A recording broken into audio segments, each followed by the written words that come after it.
मोहतरमा Saira Bano, reply not received.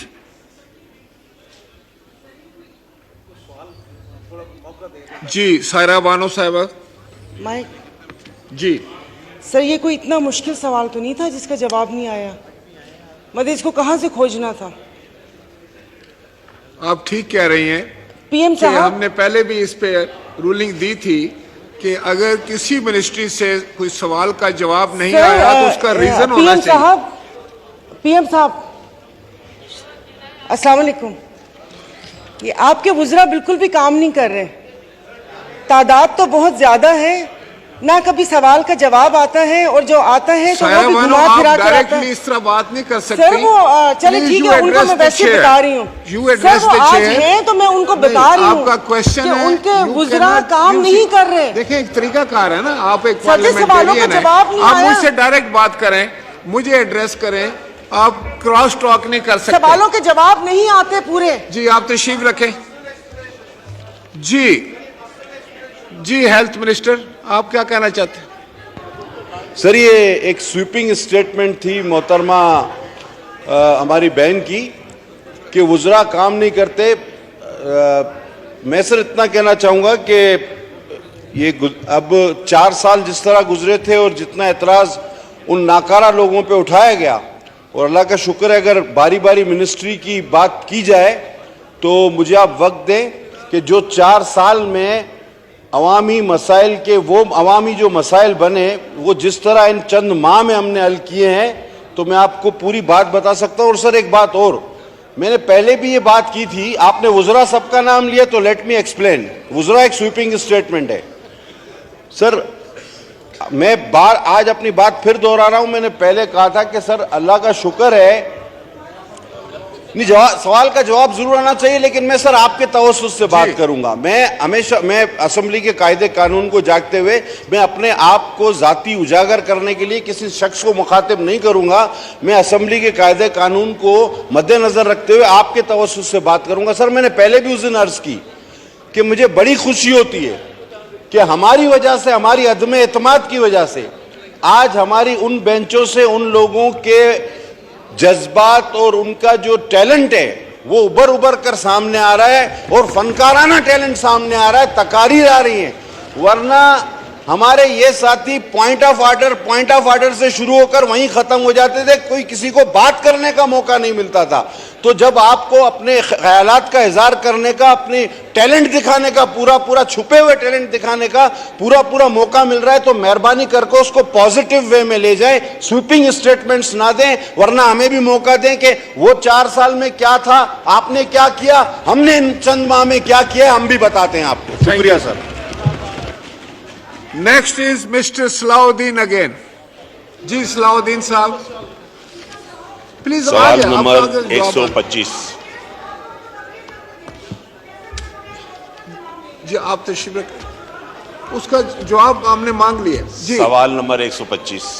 Answer भी taken as read, supplementary please. जनाब स्पीकर, मैंने पॉवर्टी एलिवेशन मिनिस्ट्री से गुर्बत की सतह का अंदाजा करने के लिए जो उसने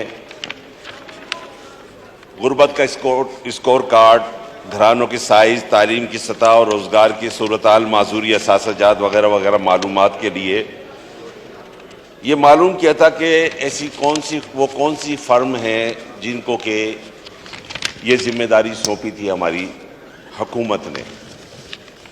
2010 से 10-11 से ये काम शुरू हुआ। मुख्तलिफ फर्में हैं, तकरीबन 7 फर्में हैं जिन्हें ये काम सौंपा गया पॉवर्टी एलिवेशन मिनिस्ट्री की तरफ से, और करोड़ रुपया इन फर्मों को दिया गया।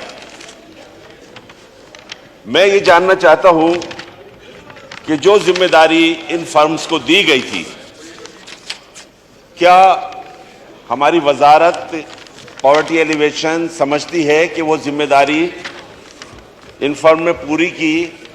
जो डेटा मांगा गया था घरानों के हवाले से, वो डेटा इन्होंने पूरा जमा किया? और अगर ऐसा है तो फिर क्या वजह है कि इस वक्त अदालतों में, मुख्तलिफ अदालतों में मुख्तलिफ केसेस इस वक्त पेंडिंग हैं और मुख्तलिफ लोग अपने वाजिबात की अदायगी के लिए जो है अदालतों से रुजू कर रहे हैं? ये मैं ठीक, मोहतरमा शाजिया मरी साहिबा। बहुत शुक्रिया सर। एक तो मैं इंतजार कर रही थी कि as per rules question number बोला जाए, तो जी। 125 is the question number and answer भी taken as should answer be taken as read sir. Supplementary उनका हो गया। जी सर। जी। Thank you sir. मेरा ख्याल है कि आपका सवाल नहीं, आपका जवाब है। नहीं, मेरा ख्याल ये है कि वो पेमेंट के मुतालिक पूछ रहे हैं उन ऑर्गेनाइजेशंस की जो कि बेनज़ीर इनकम सपोर्ट प्रोग्राम के साथ 2010 से मुख्तलिफ औकात में सर्वे के हवाले से काम करते रहे हैं। अगर if I am not wrong, order in the house please, अपनी निशिस्तों पर तशरीफ फरमाओ जाए। because sir the question was not introduced by the number, so इसीलिए मैं फॉलो उनको नहीं कर पाई जब उन्होंने शुरू किया, बट देन आई रियलाइज कि वो सवाल सप्लीमेंट्री पर आ गए, तो फिर मैंने मुतवज्जा होके सुनने की कोशिश की। जी सलाउद्दीन साहब, एक मिनट। सलाउद्दीन दोबारा आप, व्हाट्स द क्वेश्चन नंबर? सवाल नंबर 125। आंसर भी टेकन एज रेड, सप्लीमेंट्री करें। और मैंने अपने स्पेसिफिक क्वेश्चन, मैंने आस्क ए स्पेसिफिक क्वेश्चन। मैंने अपने ज़िमनी सवाल में यही पूछा था कि जो जिम्मेदारी इन कंपनीज को, जो 7 फर्म है बताई गई हैं जिनको दी गई थी, आया उन्होंने अपनी जिम्मेदारी पूरी की? उनकी जो कारकर्दगी थी सही रही? सवाल आ गया और अगर नहीं तो फिर वो केसेस जो उनके खिलाफ पेंडिंग हैं कोर्टों में, ठीक, वो क्या उसकी सूरत हाल है? जी शाजिया मरी। जी सर, इनका सवाल जो था वो 2 हिस्सों में था, और सवाल का एक हिस्सा जो था वो ये पूछा गया था कि बेनज़ीर इनकम सपोर्ट प्रोग्राम की जो नेशनल सोशो इकोनॉमिक रजिस्ट्री है उसे किस तरीके से कैलकुलेट किया जाता है, उसके अंदर जो लोग शामिल होते हैं और फिर जो गुर्बत के एतबार से उनका सोशो इकोनॉमिक स्टेटस है वो कैसे असेस किया जाता है। और उसका दूसरा हिस्सा सर वो पर्टेन करता है उन ऑर्गेनाइजेशन से जिनकी मदद से नेशनल जो हमारी सोशो इकोनॉमिक रजिस्ट्री है उसको बिल्डअप किया गया है।